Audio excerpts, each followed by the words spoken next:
Hey everybody, how are you guys doing? I'm Eric Gerlach, and this is another talk on philosophy, structuralism, and Roland Barthes, one of the French structuralists in the circle, the grass skirt lunch party, of Lévi-Strauss.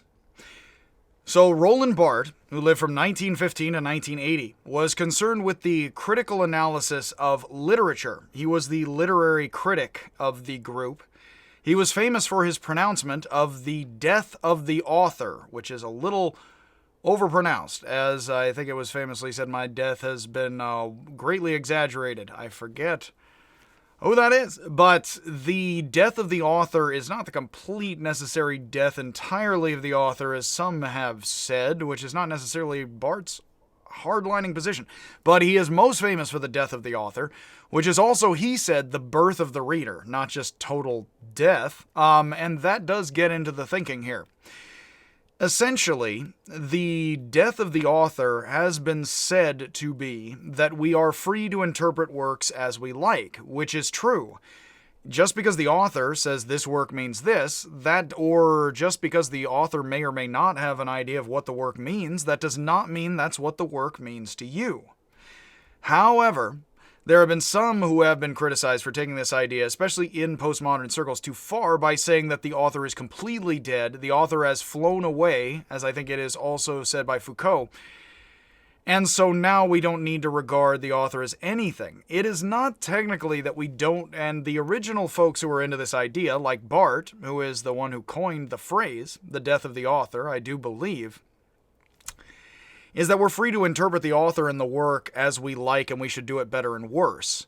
Some people have taken it to mean, and definitely in academic circles, that you can read the work as an entirely different thing, and now look, it means something entirely different, which is true. And I definitely also want to resist the urge to say there's an objective meaning to the work, but it isn't that the author's intent or what the author meant or their lives has nothing to do with our interpretation at all, which is sometimes how people have made it out to be. Sometimes people have made it out to be that the author's intent is no longer relevant at all, which is not actually what Barthes meant. What Barthes meant was we can dispense. If I want to do a completely different reading of Hamlet, I can do a completely different reading of Hamlet. That doesn't mean I should do every kind of reading of Hamlet.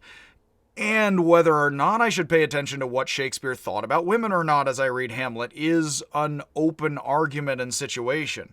It should, as some people have taken this as open license to mean my interpretation is just as good as anyone's. Which, honestly, that's not the fight amongst academics even. You know what I mean? Certainly isn't tenure. So across and beside all of that, just as Nietzsche argued that life, self, and meaning are open matters of interpretation, Barthes argued, and the existentialists and structuralists are heavily influenced by Nietzsche and German thought, Barthes argued that text can be read in a variety of ways, not simply in ways without thinking of the author or their position, without fixture of its meaning by the author, the text's central authority. Of course, the author and authority, those are similar words for similar reasons. As we read a text, we are not only connecting it to our personal life experience and within our cultural and ideological frame, but we are also critical of the author, reinterpreting their work in light of what we glean about them from the text. So what I would tell you, for instance, is I have been doing some interpreting of the work of Lewis Carroll in particular, and what he has been doing with Alice in Wonderland and Through the Looking Glass as far as Aristotle, and I'm very excited about all of that.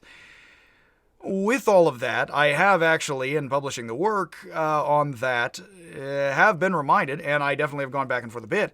I certainly don't know exactly what Carroll intended, but there's a better or worse argument for some Aristotle in Lewis Carroll or not, and that's what I intend on arguing about.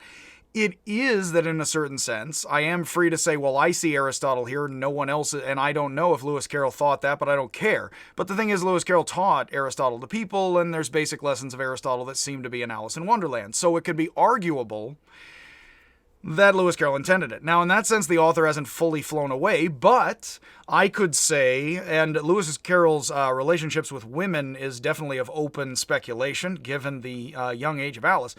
So given all of that, and without saying much about that in the slightest, and that's for another time or two, is with all of that, you and I are free to speculate about what Alice in Wonderland means, and also free to talk about Lewis Carroll and what he felt about women, and then whether or not we think Lewis Carroll was fully aware of what he felt about women. That doesn't mean the author is fully flown away, though, does it? Because the author's still there as somebody we can talk about and interpret, even as then we are saying we don't have to believe entirely Lewis Carroll. When he says something about, say, women, we can think that he actually meant something else, or that we can think perhaps that means more to us about him than he simply consciously meant. And we could even read the work differently, find something totally different in it, and then just use it that way, and who's going to stop us? Him? He is dead, unfortunately. But with all of that, the death of the author, yes, that specific one. With all of that, it isn't that we should just disregard completely who Lewis Carroll was or what he may or may not have thought, but we should certainly leave it open-ended. That is certainly what we're talking about here. Barthes, like Lacan, is a structuralist who, like Foucault, is then moving a little bit more towards post-structuralism. Barthes is known to be, like Foucault, one of the structuralists at the core four-person lunch party with Lévi-Strauss, Lacan, Barthes, and Foucault, who he and Foucault move a little bit more towards Nietzschean subjectivity, which you can already find here in the death of the author idea. It is not, again, that you have to ignore the author or should. It's that you can include the author or not of their intentions as much as you want in reading a work or not. And it has become it became fashionable in the 80s and 90s, I believe, in deconstruction and other literary circles in America and other places to radically reposition meaning in works and use that as an academic exercise, which is fine. I don't have anything against that. That's not simply what we need to do or what is simply the case or has to be. So as we read a text, we are not only connecting it to our personal life experience, because of course you could say, well, this meant all of this to me, and then read it that way, and of course it did. And within our cultural and ideological frame, but we are also critical of the author, reinterpreting their work in light of what we glean about them from the text. Like Foucault, Barthes was a critic of the idea of the natural. Barthes saw in his own day older religious pronouncements in France, most Catholic, many of them, Hugues yes or no, and Hugues not, about what is natural being replaced by political and scientific claims about the natural, as well as countercultural calls to return to the natural from the modern. I come from the Haight-Ashbury hippie land. So what's natural? What the Catholic Church says? What hippies say? What science says? What's natural? Which science? Like, which person is natural? Like, it's, of course, appeals to the natural as appeals to whatever basically generally is. And, of course, if we radically re-understand that with or without different institutions, well, then natural's now how we understand it to be, of course. And here, notice again, as we just got through with Lacan, be careful about saying, but there is an objective content, we just haven't gotten to it yet, because how do we interact with an objective content we haven't gotten to yet? How does that physically work? Where's the objectivity in that? Are ever present with evidence? So Barthes argued there are no natural pure states, but networks of signification that can be revealed as historical processes and cultural practices. This gets us decently towards Wittgenstein, which I like most centrally.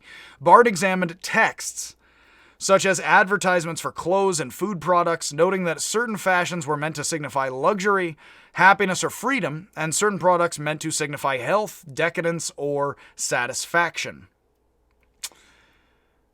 This gets us closer to modern advertising in the modern world, and I definitely note that students tend to get into philosophy that more describes the world they're currently in.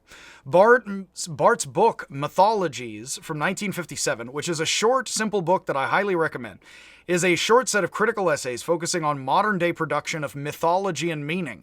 And just like an anthropologically oriented structuralist, by mythological people, we mean modern people are mythological. Here, Latour, who is going to come along later he's not a postmodernist. He says he's an amodernist, and that modernity never happened. There never was a time when people got logical. There was Sumer, Egypt, and now us. There never was a time when people developed city-states and got logical. That's just how we talk mythologically. In fact, modern times being a scientific time is modern mythology. That doesn't mean anything about how much we go to war or build helicopters. It doesn't mean anything about how much we do plumbing.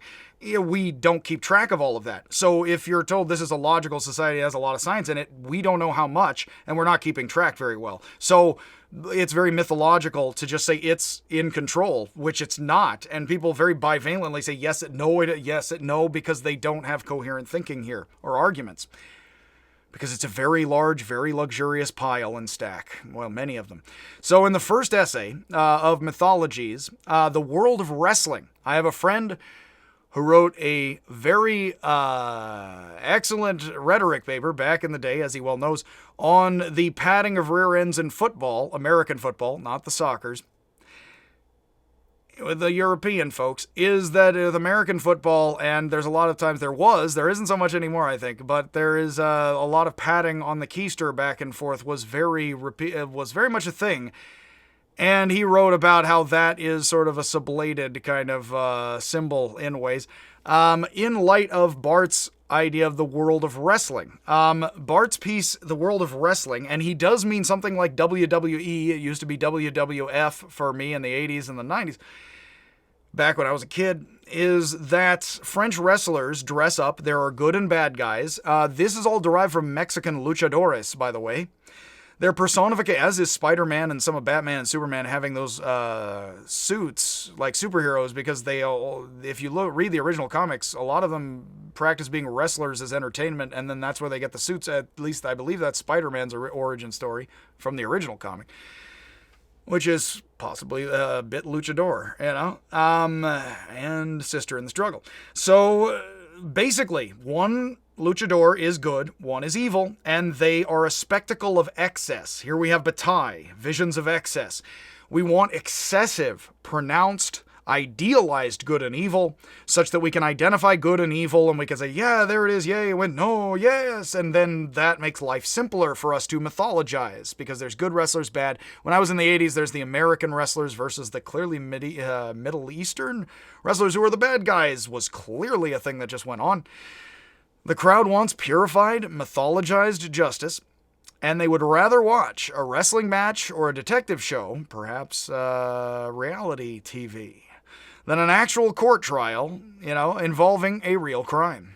Politics is boring, yes? Well, now it is.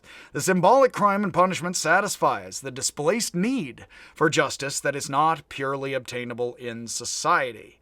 In light of the last Lacan talk, we will never live in a completely just society, free completely of crime, if we are going to be human at all like this. So people want to see good simply triumph because they never can see that fully in life. We wouldn't have to have character and develop into adults in order to deal with things constantly if good simply won. So we just need to see that occasionally to be inspired, because we're never actually, good and bad get better and worse, and win and lose occasionally plenty. It's not that nothing happens, but good just doesn't simply win, nor does bad simply win. We have to live human lives. So we want to see these spectacles and excessive images and practices put on, mythologized, which is modern mythology, as Latour says. And yes, modern mythology is a wonderful phrase here for Barthes, Latour, and other French folk. Latour is still mocked a lot as an anthropologist and given a lot of heck for believing in something like this. I've seen a lot of that. Now, he is very French, and he tries to dance around and speak very Nietzschean crazy talk on purpose, so he's not trying to make friends necessarily. But as an anthropologist who talks a lot like this, he gets a lot of heck. Not from France, but from other people who think he is just basically sort of just kind of crazy and just trying to show off with nothing, I guess. In my favorite essay of Barthes, Operation Margarine, it's a 2-page essay. I have mentioned it a lot. It is effectively a good cop, bad cop routine of a certain kind. Barthes compares a margarine commercial to propaganda for the French military and colonialism. Now, margarine is actually, I think, a very French originating thing. But like in America, margarine, in America, actually, I remember my mother telling me about this, they actually, because the dairy industry was challenged enough, they made margarine have to be white, and you had to mix in, color into it, which made people, because they didn't want people to use margarine instead of butter, at least the butter folks were feeling definitely a bit, well, that's what I heard. And so you had to mix the color packet into the margarine to turn it yellow, because they wouldn't allow you to not at first in America. In France, I'm not sure if that was the case because the dairy or not, or if that's fully the dairy industry or what have you. But basically, margarine had trouble catching on plenty. In fact, margarine is not actually, now margarine's star has decently fallen in the health world. But originally, margarine was supposed to be this healthy product compared to butter. Plenty. Don't listen to my health advice on any of this. And so there was a commercial, Bart noticed, of selling margarine to the French public. And very much like a wrestling match in which the bad guy cheats and seems victorious only to be bested by the good guy, successful propaganda, Barthes says, often puts criticized faults on display and then has the faulty triumphantly rise over its faults.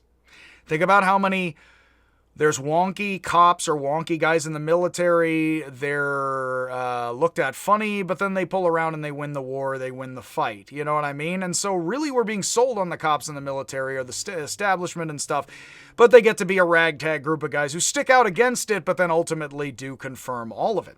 So the established order, this is very much Marcuse establishment, capital E, the established order, Barthes capitalization, what the Frankfurt School in Marcuse called the establishment, capital E. I've heard Bill O'Reilly use it in a positive with the establishment, you know, the good guys. Of course, when you use it as a hippie-ish person in light of these talks and other things, it's like, no, it's the establishment is the man. You know, it's the culture to the counterculture. It's the rock you're trying to push up the Sisyphean slope ever so much. That the established order and the institutions and the culture admits to being flawed, but it gets to argue that it only can save us from these flaws. We don't have the movie where, in a sense, we reject radically the cops in the military. Ultimately, the misfits turn around to actually show the upper brass that they really know how to get what's done for America, China, the people, whether you're watching a Chinese or American movie or what have you. I've been watching Chinese movies for a long time, since I was 12, and yeah, you know, Chinese movies are amazing with propaganda. Like American and French and lots of movies. Yes, Barthes is very critical of French propaganda. It's pretty amazing how similar it is in different to American situations. And remember with all of this stuff, by the way, I do not believe that there's a conspiracy that's secretly and then if you just get rid of that, everything's going to be fine. So no, I don't mean propaganda from the evil simply. I do mean in a more roundabout way, the way that many powerful people are pushing many powerful messages for better or worse. Bernays, a guy Noam Chomsky quotes and celebrates and likes a lot, who wrote, Chomsky says, the book on propaganda. He says he can look through the newspaper in the 1940s and he can see all of the newspaper stories and see who's behind which ones, because it's not just one conspiracy. It's that if there's something powerfully good about the Catholic Church, probably there's Catholic money and influence in getting that into print. And the same with everything. If less than 1 in 500 articles in the New York Times is about homelessness, as was reported at least 10 years ago, my bad, sorry, to be in current events, then that means homeless people don't have a lot of advocacy and a lot of money. And that means if you do read about margarine, good or bad, or about the military, good or bad, there's vested interest in pushing those things, and there isn't so much in talking at all, good or bad, about homelessness. That's what propaganda means. It means people are pushing messages, not the conspiracy is talking to you. Secretly. You know, if we understand powerful things just do propaganda, you and I put forward ourselves and try to propagate our own messages, then here we mean the broader, France and America are of course trying to propagandize their own army and colonialism and stuff. Of course, why would they not be a human empire or people? So keep all this in mind as me as a lefty tells you all this Barthian ideas, this spiel. Because, again, I don't want to actually send anybody away from anything thinking it's all just the left-wing vision or it is a conspiracy. It is, again, the complexes of power in Nietzschean forms of life. Barthes compares this to a margarine commercial where only the ragtag army folks can save us and the army. In a comedy in the 80s, he compares this to a margarine, and he died, I believe, in the 60s, so he never saw that. He compares it to a margarine commercial that he's apparently seen, an actual one, in which one housewife is appalled that another has made a mousse. Notice it's French housewives, a mousse, a chocolat mousse. Not with butter, but with margarine, a new product at the time, which was trying to gain household acceptance. The second housewife And she's like, oh, you made it with margarine. How could you make a mousse with margarine? The second housewife is like on the commercial. You're watching both of them. Here, try it. And the first is won over and says, wow, this is really good. I'm going to try making a mousse with margarine now. Now notice it's actually, the first one is bad cop and comes around in a certain sense. It's a different kind of good cop, bad cop, not identical to that routine, nor will I describe those. Haven't had to experience all that too much. Thanks. But basically, it would be the bad cop is the one who's pretending to reject margarine. She's an actor. You know, she's supposed to reject it and then accept it. So that's like the ragtag band of the army saying, we're not fitting into the army. Oh, hey, we won the war. Oh, hey, the army loves us now. And the one guy who is the jerk gets the boot, but there isn't rooting out all the jerks throughout the system. It's just the one or two jerks get kicked and that's it. And we repair the whole. Nice, and back to the ideal. And unthinking. So in his final essay, and there is a very wonderful and horrifying way that this fits the Operation Margarine idea perfectly well with the African boy child soldier saluting what is most likely the French flag, which is a very colonial and a decently horrifying idea, decently controversial, which is, in the final essay, Myth Today, Barthes lays out his theory of modern mythology after summarizing the semiology of Saussure. So he boils down basically what Saussure, please see my Levi-Strauss talk, is saying, the arbitrariness of the sign, what have yous. I am motivated to continue. So I zip along. For Barthes, much of the meaning that is circulated in modern times is ideology, which can serve as a mask for social contradictions, much as Rousseau wrote that polite society is a mask that conceals brutality and oppression. As a left-leaning individual, Barthes was particularly concerned with nationalistic messages of peace, freedom, and equality that conceal class conflict and colonial domination. The famous example is that Barthes supposedly, as a French open socialist thinker, he is definitely critical of right-wing and nationalistic calls in France to go to war and to go to war in Africa. And I am not the expert on all that history. But he sees, and I have actually an image, I found the cover, you can Google image almost, most things now, plenty, and back and forth. And it's a cover of what is Newsweek effectively in France, what is called Paris Match. It's basically like Time or Newsweek, a newsstand magazine, a news magazine specifically. And he walks into a barbershop and he sees this Paris Match sitting there, as you would see in a barbershop, magazines, newspapers. You used to, maybe tablets now, with internet sites, refreshed each moment. That he sees a young, what appears to definitely be, and again, it is Europe, France, but definitely an underage child, not 18 at least, but again, different culture, different place, but 16 or younger. A black African boy in a military outfit, could be something like a Cub Scout, not necessarily a child soldier, but a black African boy dressed up in uniform, saluting. And this makes him very upset, as you might imagine. Now, without going on and on about left-wingedness or anti-racism or anti-nationalism or anti-war at all, we can all imagine, no matter our politics, why Barthes is decently concerned and upset. Because, of course, if a French major magazine shows a young African boy dressed up in uniform saluting, and we don't see what he is saluting. That's a very interesting idea. Putting something off camera such that it's even more idealized. Not talking about... It's amazing how much human beings actually do this without trying. We usually don't put forward the things we most are concerned with. We put forward the second and third degree things because we kind of take for granted the things we would never put on the table or speak their name. The boy is saluting. We don't know if he's saluting his own African flag. We don't of a certain African nation, country. We don't know if he's saluting. Barthes says he is most likely, and clearly he says, saluting the French tricolor, the three-colored red, white, and blue, actually, flag. The British, the French, and the American flags are all the red, white, and blue. All of them. All three of them anyway. At least one of the red, white, and blues. Got the red, white, and blues with all of that, and the colonialisms throughout the Africas, and with the Dutch and all of this. Basically, he is looking at this as endorsing colonialism and, of course, African children sacrificing themselves in the military for class conflict in the name of French wealth and power, etc. Obviously, that is an idea plenty of people will enjoy, other people will not like so much. But Barthes clearly argues it is propaganda for French colonialism, the young black soldiers saluting signifying not only loyalty to France, in fact, Barthes just presumes it is the tricolor, not an African flag, loyalty to France, and we imagine he's an Algerian. Again, I am, using this a little too frivolously, I suppose, but the young black soldiers salute, and again, he is a young enough boy, where it is definitely more like, in my eyes, a Cub Scout, or an older Eagle Scout of a Cub Scout, like a 13, 14, 15-year-old. The young black soldiers salute signifies not only loyalty to France, but that the French government and military are loved and supported by Africans. And that, quote, as Barthes says, quote, all her sons, without any color discrimination, faithfully serve under her flag, end quote. Now we imagine Barthes is cynical a bit. He says, no, this is a lie. Yes, he's not the truth. The boy's loyalty signifies the faithfulness of France itself to liberty, equality, and community. Liberté, égalité, fraternité, brothers. Listen, brothers.